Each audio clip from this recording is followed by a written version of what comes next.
BJP যেটা commission ওদের দলদাস agent দালালগুলোকে target করে দিয়েছিল 1 কোটি বাদ দিতে হবে, 2 কোটি বাদ দিতে হবে, সে তো সম্ভব হচ্ছে না।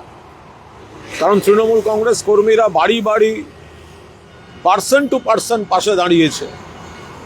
এবার যারা মৃত বা যারা স্থানান্তরিত সে তো বাদ যাবে, স্বাভাবিক।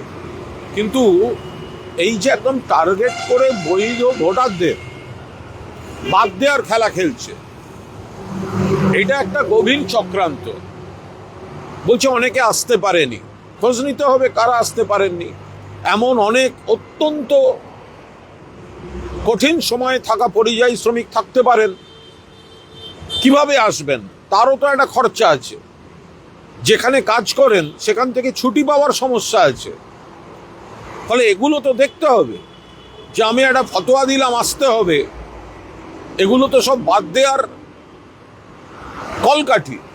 এই যে হিয়ারিং শেষ হয়ে যাওয়ার পর কাল যেটা বাংলার বাড়ির বৈধ কাগজ দেখানো যাবে না, গ্রহণযোগ্য হবে না, এগুলো তো সমস্ত এই ধরনের মিসম্যাচ। বলতে তারা কি বোঝাচ্ছেন? বাবা চট্টোপাধ্যায়, ছেলে চ্যাটার্জি। বাবা হয়তো লেখেন JEE, ছেলে লেখে JI। মিসম্যাচ। কারুর নামের মাঝখানে কুমার কেউ ব্যবহার করেছেন, কোনোদিন ব্যবহার করেননি। মিসম্যাচ।